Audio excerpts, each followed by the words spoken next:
Welcome to The Disciplined Life. I'm Aria. And I'm Coda.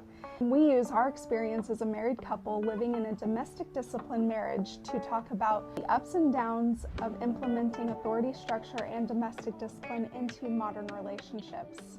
Let's do it. Hello, everyone. On today's podcast, we are going to be talking about a meme that I saw on social media this week. So we're going to react to it, we're going to talk about it, and we're going to give our thoughts.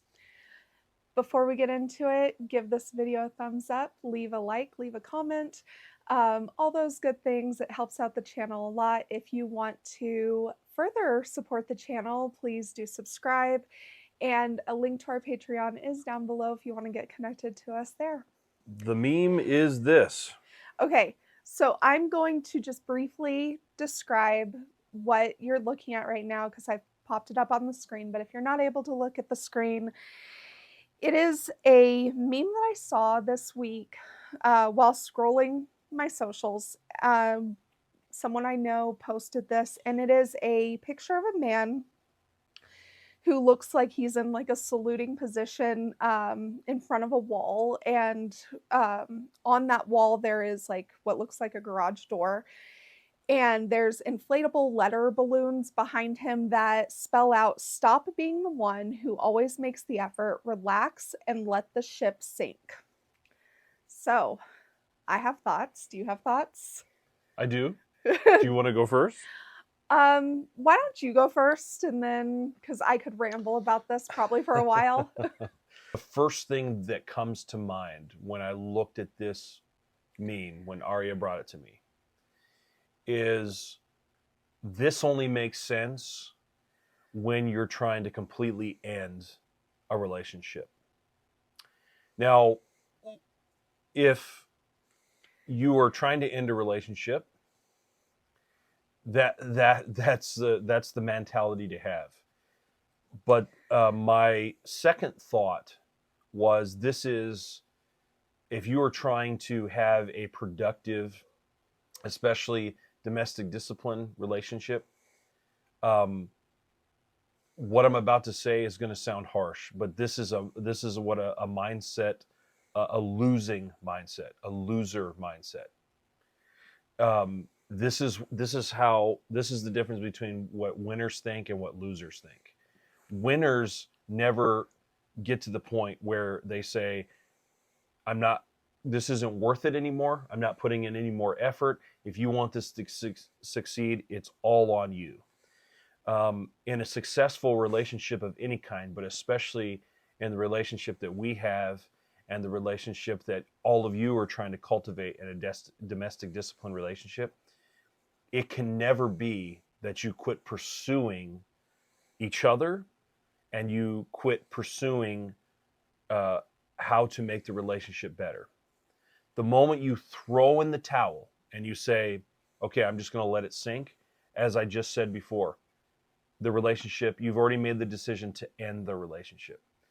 But as long as you want the relationship to continue, which Aria knows I've said many, many times,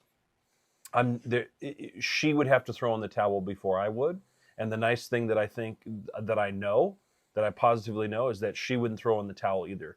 So we continue to, no matter how hard it is, and some days it is very, very difficult. Some weeks are very, very difficult.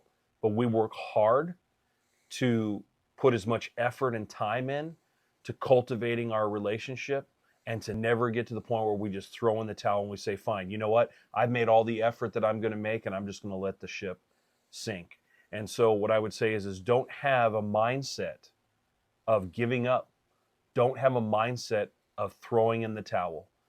We share a lot of our initial feelings on this because while I do see the merits in not trying to force relationships, when you're talking about your partnership, your romantic relationship, your marriage, your the person you want to be with for the rest of your life, you can never get to the point where you're just willing to let that ship sink, because you're on that ship with your partner, right? You're both on that ship. And if you let it sink, then you are basically giving up. sometimes in life we get to a point where things are so hard and it feels really difficult and it feels like it's not worth the effort anymore. But you have to decide going into your relationship that it's always worth it. And when you get to the point where you are willing to say, I am done, I have put in all I put in all this effort and I'm not getting anything reciprocated. I'm just going to stop and I'm just going to let the ship sink. You're giving up and you are also not giving your partner what they need in order to reciprocate your effort.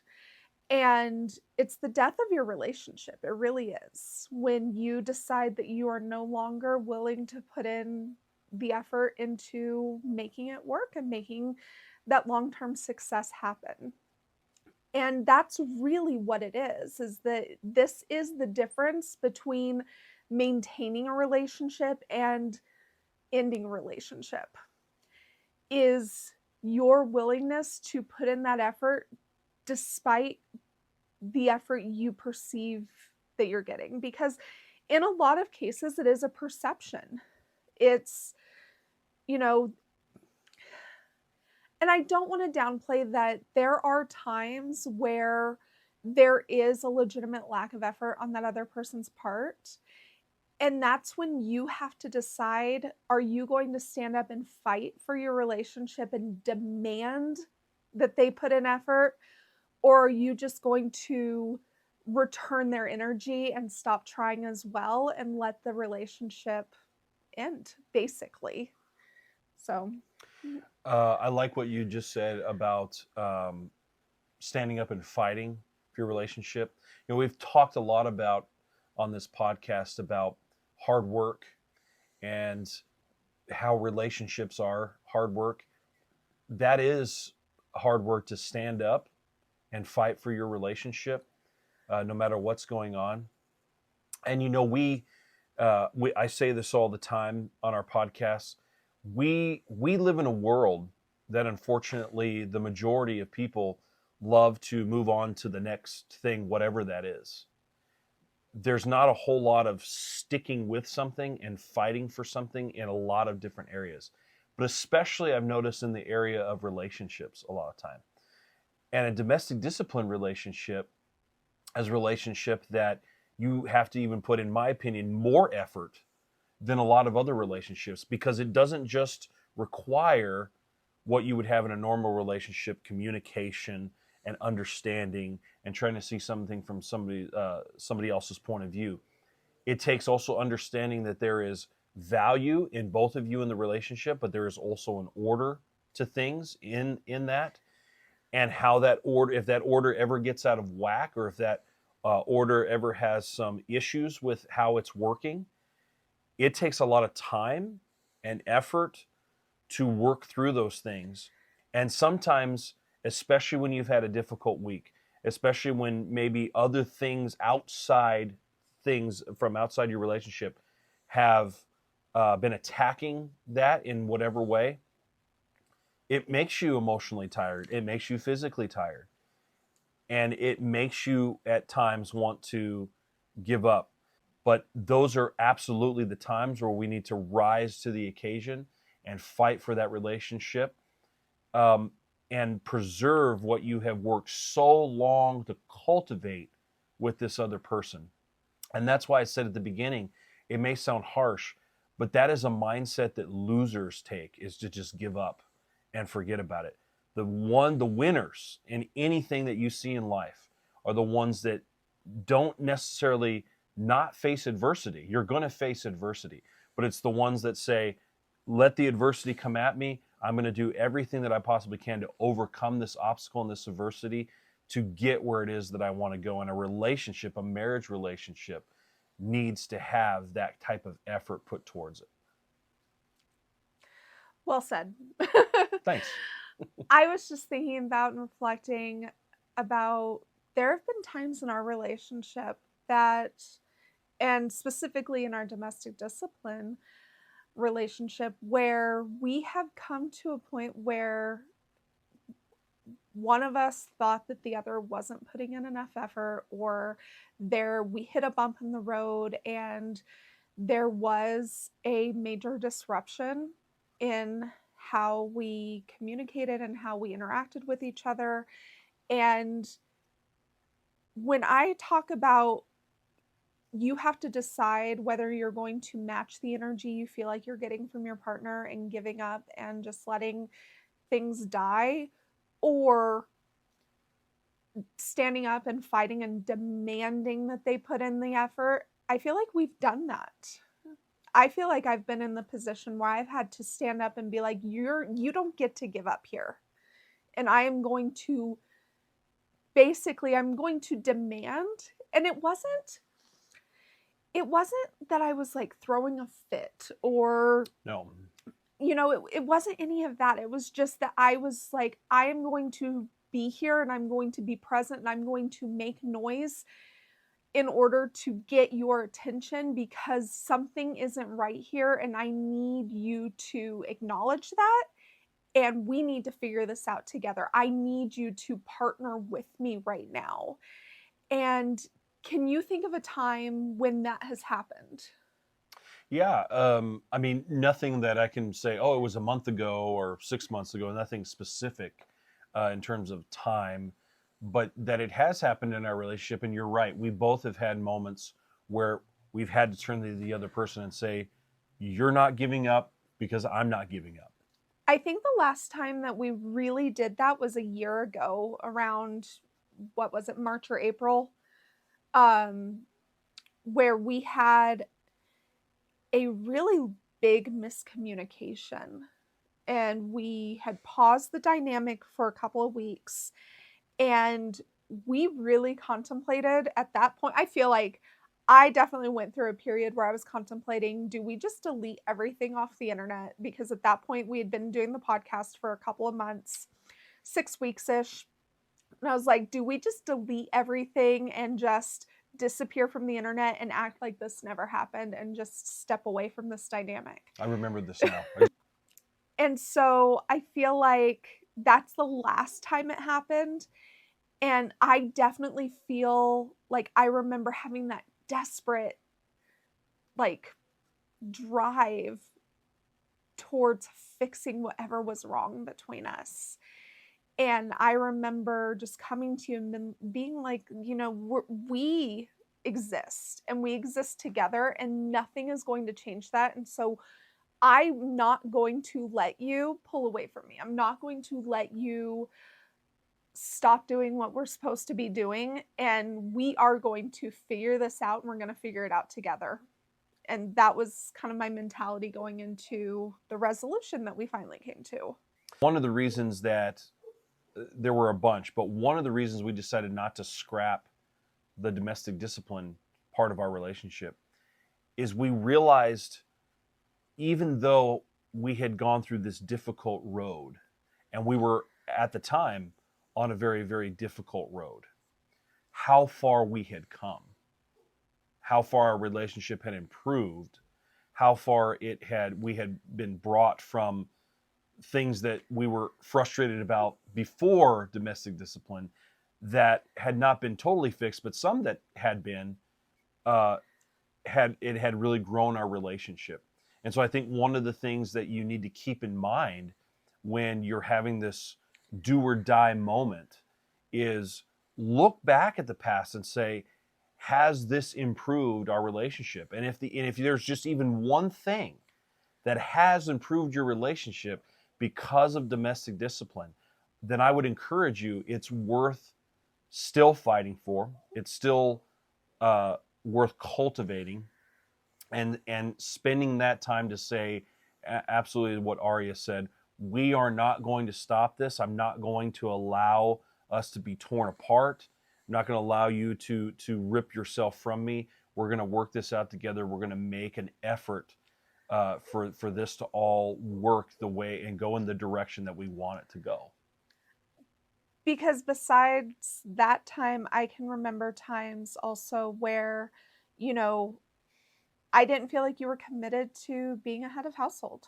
I didn't feel like you were committed to disciplining me or helping me develop uh, my character, my self improvement, I didn't feel like you were really committed to that role or really invested in the dynamic.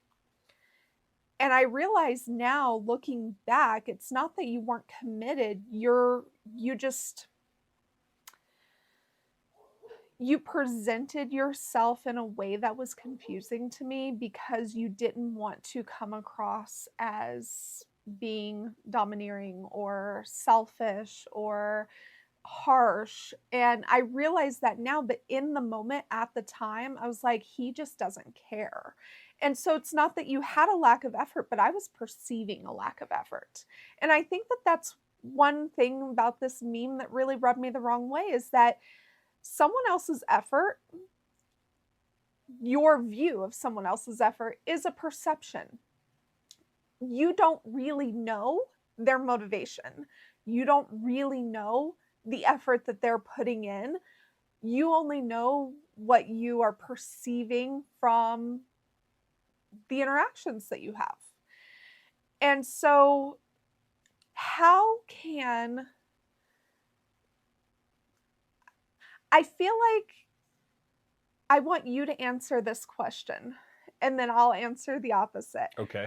How can I, as a taken in hand wife, as your partner, as the person you are leading, how can I show you through my actions that I am committed to our relationship and I am putting in the effort that is required to make this work? You know, believe it or not, hopefully people don't go, "Oh, that's a hard answer." It actually is not a hard answer for me as head of household, because it really is. Well, my answer is not easy, but it is simple. And the answer is follow the rules.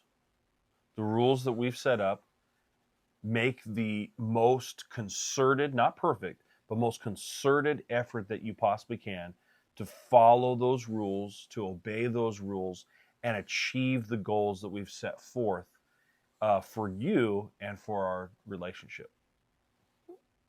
That's it. So, on the flip side, what I feel like I need from you as a head of household to show your commitment is I need to have consistent accountability. I need to know that you are committed to developing my character into, and that you are committed to seeing me achieve the goals that we've set out, and that you are consistent in the discipline. Um, that you aren't selfish in how you lead our family, that you make decisions based on the goals that we have and the goals for our family, the goals for our relationship, and that you show up, that you show up to our relationship, you show up as, you know, not only a head of household, but a husband and a father and the leader of our home, that you show up and you take responsibility and do the things that you're supposed to do. And that includes leading me, leading our home, leading our family, and applying discipline when it's appropriate, applying accountability when it's appropriate. And I know that you said that your number one thing is just that I follow the rules. And I think that that encompasses a lot. But I think just to expand on that, it is part of our rules that I respect you. But I think that my respect of you is huge. Yeah, absolutely. Absolutely. I wanted to come back to this idea real quick of what you said earlier about commitment, or what you perceived at some point as my lack of commitment and lack of willingness to lead. You touched on a really good point there, because this is, again, something we talk a lot on the podcast about communication. And you were right to say that our perception is not always the reality of the situation with a person. as much as we have known many of our spouses, we've known each other obviously for a very, very long time. I still do not know Aria as well as I should. I'm trying to strive that every day, but I especially can tell you, I do not know every thought that is going on in her head, neither does mine. So to perceive something and draw conclusions that that's what your partner is thinking is a very, very slippery slope. So it's very, very important that if you are feeling those things, sensing those things, let your partner know and sit down and have a conversation. That's what finally did that for us. We sat down, we had conversations, and sometimes our conversations, they're hard to have because you have to be very, very truthful with your partner. And the truth, sorry guys, truth hurts sometimes. We know that's another issue that sometimes that we have in our world. They do not want to hear the truth because they know the truth hurts sometimes. Well, the truth is the only thing that sometimes will help you grow. The truth is the only thing that is going to bring the problems to the surface so that you can deal with them and work through them. And the only time that I would say that your perception potentially is then proven as right is if you have that conversation and it seems as though in that conversation your partner has indeed checked out. And at that point, it's a whole nother conversation that you need to have in order to find out why did they check out and try to get them back into the relationship. But I would bet that 9 times out of 10 that the perception you're having about potentially your partner checking out on something is probably not as accurate as you think. And when we've had those conversations in the past, because the truth hurts, and because that is a conversation that is not a comfortable one, it's usually brought on by hurt feelings or hard situations. I am still expected to be respectful, and the conversation should still be productive and respectful. You shouldn't take opportunities to just cut your partner down because you are in this conversation. But allowances are made to air those grievances and to not jump to punishment. If I am legitimately disrespectful, we will reflect on that after the conversation is over. But in that conversation, sometimes I have to say things unfiltered or say things that I know that might hurt Coda's feelings or make him feel a certain way. And if he allowed his being taken back, being having that hard conversation, maybe getting his feelings hurt or getting offended a little bit. And if he allowed those feelings to then dictate, like, oh, I'm going to punish you because you're telling me things that I don't want to hear, and I perceive that as being disrespectful, that is a problem. And you really do need to kind of like put that aside after the conversation is over. And once you've kind of regained some of your faculties back, you can then reflect and say, was anything inappropriate or disrespectful? And then that can be its own conversation. I'm not saying that you should give as a head of household, you shouldn't give your taken in hand partner the allowance to be disrespectful in hard conversations, but don't let your feelings when you are having to hear criticism or contention that has come up, don't let your feelings of what you're hearing dictate your decision in that moment when you are in a heightened sense of reaction.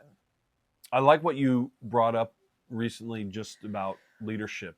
Um, One thing that I've learned is I love to read books on leadership.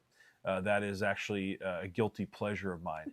But it's always because I'm trying to learn how to be a better leader in every aspect of my life, including in my home. The one thing that all of these books are consistent about is that leaders sometimes have to hear things that they don't want to hear about them. They have to, and a good leader has to be willing to hear those things that are hard to hear, that are hard to take, and then look themselves in the mirror and say, I need to change in these areas. And yes, they don't take away the fact that those things hurt in the moment. They do. because especially if you're striving, you're working hard, and I know all of the heads of households, you are working extremely hard to be the leader of your home. And so it's hard sometimes to hear that you failed.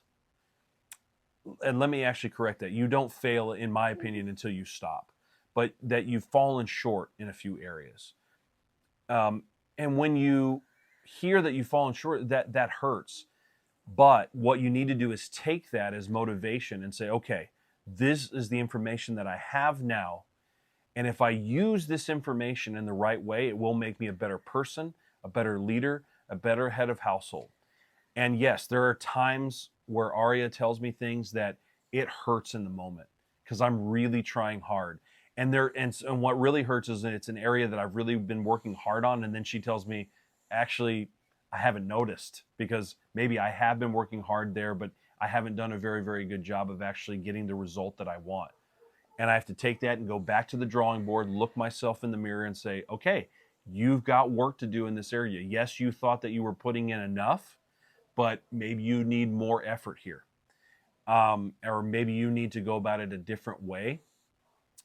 But the good leaders do that, and the good head of households do that. Never, never take those things. Good leaders don't take those things and then try to put the blame on somebody else or try to make excuses.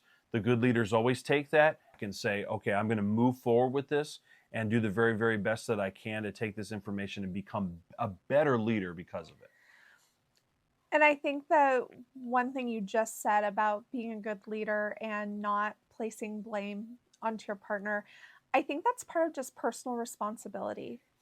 Yeah. Because as a taken in hand partner who is under the leadership of my head of household, it's really easy to kind of place responsibility onto him as the leader because, well, he's in the leadership position, so he sets the tone of our home. So if something is falling short, then that is ultimately his responsibility. But I need to take personal responsibility too and realize that I contribute. Even if ultimately it is his responsibility to impose consequences and accountability, I have the responsibility of my own behavior and my own actions, my own attitudes. And so part of that is just taking personal responsibility and not placing blame where it doesn't belong. Also, we've been talking a lot about how the head of household should approach this. As a taken in hand partner, 9 times out of 10, if there's something going on in our relationship, I'm the one that notices it and brings it to the table. Mostly because I am more just introspective and more aware of the interpersonal connections of those around me, including our relationship. That's just a strength of my personality. However, it doesn't matter who is the one bringing the issues to the table. As a take it in hand partner, if I bring something to the table, or even if Coda brings something to the table as a concern, it's talked through, it's talked about.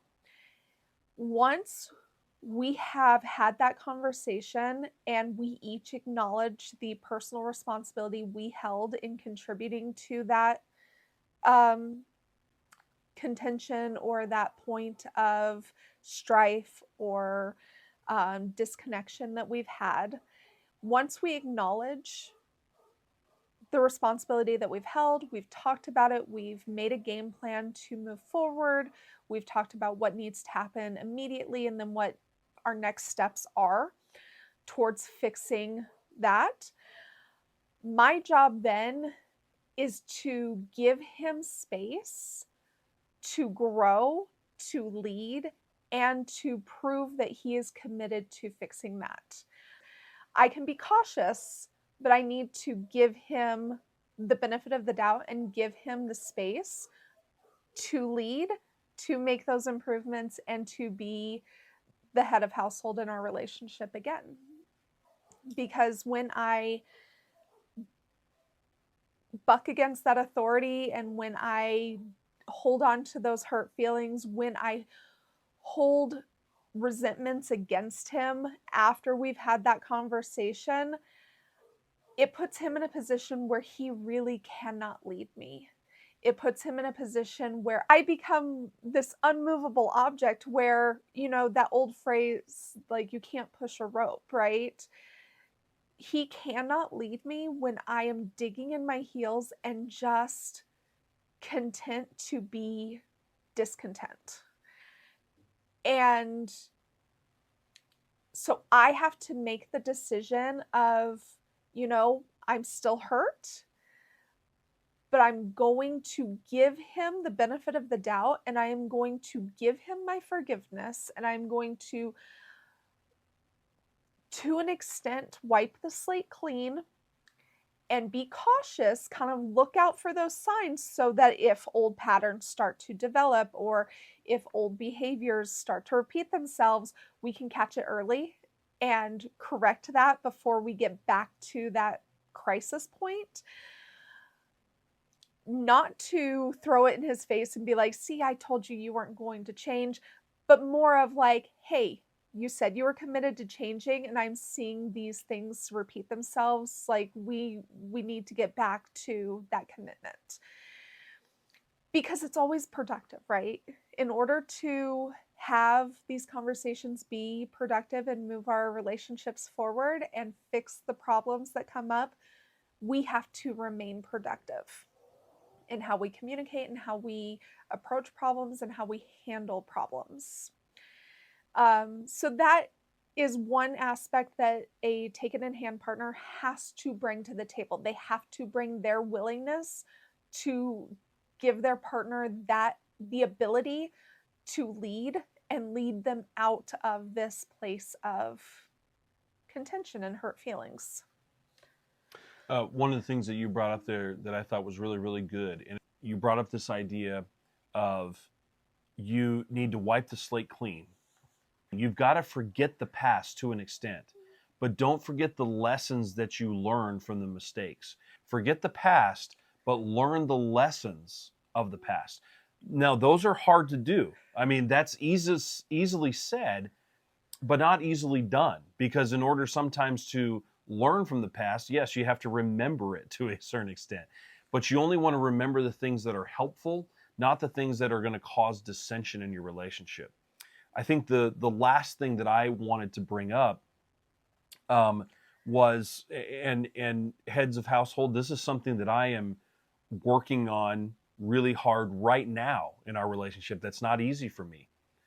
In order to help your relationship move forward and to help you grow as well as the head of household, and help that resentment hopefully not build up, and this is something I'm really bad at, is to go to your partner and say, this is an area I'm struggling in. Like, you have brought this to me and said, I need you to lead in this area. Maybe it's an area where you're like, you know what, I thought I was leading well here. I'm not. I'm struggling, and I actually need your help in order to achieve this goal. That's not weakness. That's not somehow putting the leadership back into her hands. That's just being honest as a leader to say, you know what, I've fouled this up several times. I need actually some help. Because a lot of times all the help you need perhaps is for her to clarify where it is that you're falling short. There's been many times I've come to Aria after we have had a really, really tough conversation where she's saying, I'm frustrated here because you keep fouling this up. And I'm going, I don't see why I'm fouling it up. But when I've been level-headed and I've come and said, I'm approaching it this way, but it's not getting the result that I want. Is this the wrong way? 9 times out of 10, she's been able to say, yeah, that's actually not the way I want you to approach it. It'd be better if you approached it this way. Boom, problem solved. All of a sudden it's like, oh, okay, by just coming to her and getting clarification on how to do that better, I'm able to lead better. She's able to trust me better. And then that you don't have to worry about, well, fine, I'm just throwing in the towel in the relationship. No, now you've just relayed another good foundation in your relationship because you were willing just to go and say, I need clarification here because I need help. And I think that that's an important part is I feel like these hard conversations have a few different phases. The first phase is airing all your grievances, getting out all of your feelings, and having that like raw conversation, that vulnerable conversation to say that this is where I'm at and these are my feelings on the subject. And then you have to go into acknowledging where each of you contributed to where you are, asking for forgiveness, apologizing, and giving forgiveness. You have to freely give forgiveness as well as if you want to be forgiven, you have to, it's two-way street.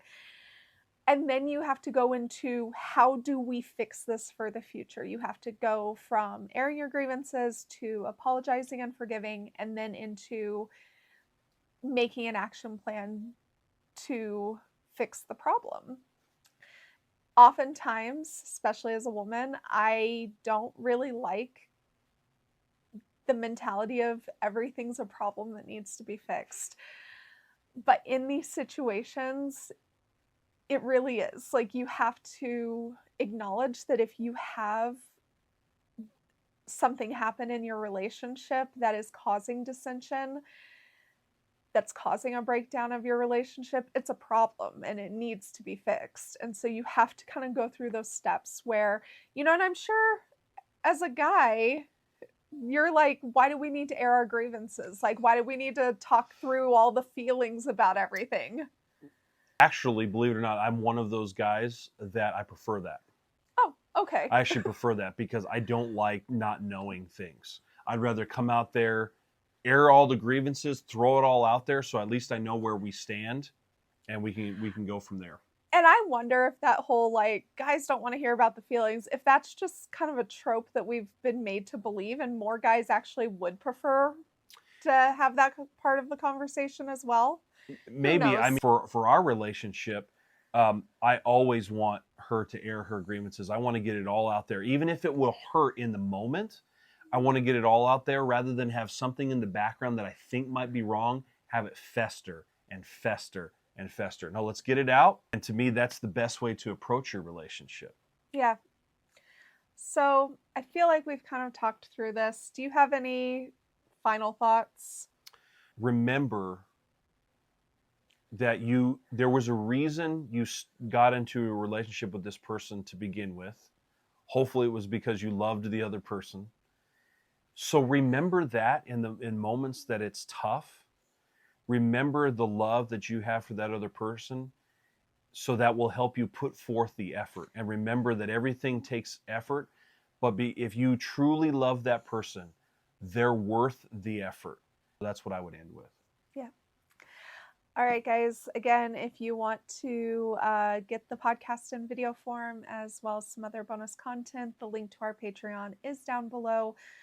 With Patreon, you do get access to a members only Discord server. It's a great place to connect and have conversations with other couples going through the same stuff. So give this video a like, leave a comment, and we'll see you next time. See you later.